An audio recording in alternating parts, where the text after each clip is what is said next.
this is one we've gotten a couple times. Just wanted to kind of clear it up. Is orgonite an occult object or a practice? Yes, right. Because people see this and they're like, oh, that's just like crystals. That's just like, you know, chakras and meditation, and or it's an occult thing or some kind of a magic thing. And we just really want to clear this up. Yes. Yeah. Right. So Tavon's background, again, he is a technician and he's an engineer and he's been trained. He's got some military experience as well. So everything that we're doing here has a technological function, a scientific function.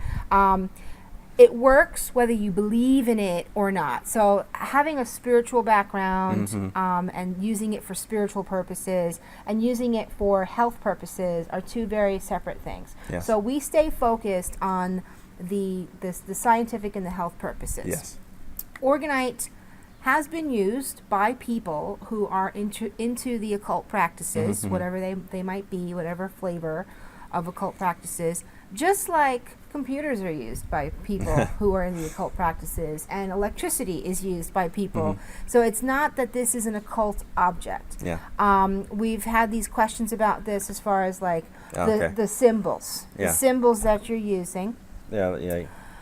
So for example, and we did address this in another video we just made, but like, let me try to find this one. So we've got our flower.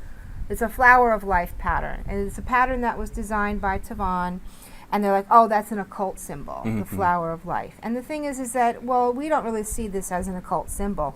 We chose this design. First of all, it's very expensive to make a mold, to get a master to make a mold. I mean, it can cost several hundreds or thousands of dollars in some cases. We've invested a couple $1,000s, I think, into our molds, right? Yeah. Into creating our molds. So if you're going to choose a design, you can't have lots and lots and lots of designs because that's lots and lots and lots of money. Yes, that's right. Right? So we had one design, and we chose this design based on nature, patterns in nature.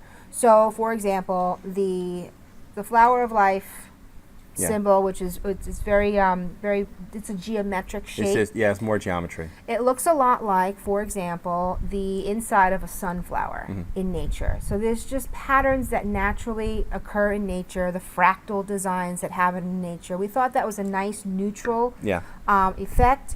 It's just geometry, it's just shapes. It's not necessarily some kind of occult symbol.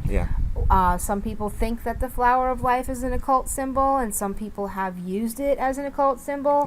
That does not make it an occult symbol. It's just shapes and the forms and things in nature. Is the sun an occult symbol? Is the moon an occult symbol?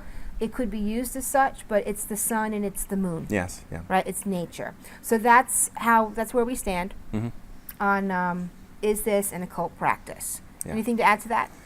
No, other than when I first was researching this a couple of years back, to find a solution, I want to find a solution for my insomnia. Right. Among other things. Treat a health situation. A health situation. Right? It was like I stumbled on this thing where it seemed like the people who were involved in Orgonite, a lot of people were into New Age type things. But what I was surprised or was interested in is the Dr. Wilhelm Reich was a scientist.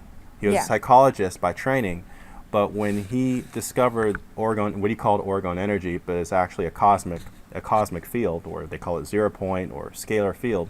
When he came across this discovery, it was by the scientific method. It was by a series of experiments that, in the creation of devices, he used to measure these effects.